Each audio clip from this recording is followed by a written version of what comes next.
নমস্কার বন্ধুরা, আজকের বাজার থেকে ইলিশ মাছ এনেছে। আজকের ইলিশ মাছ রান্না করব। আমি কেমন করে ইলিশ মাছ কাটছি আপনাদের সঙ্গে একটু শেয়ার করছি, দেখুন।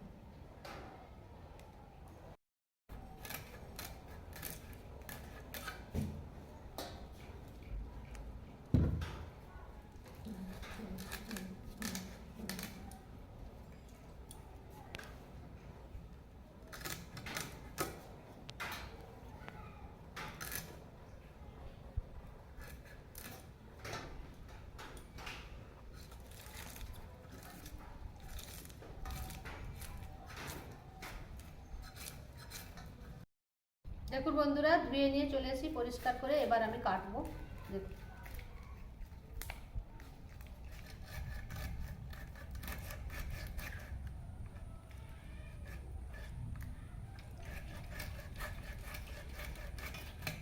টাটকা পুরো রক্ত পড়তেছে।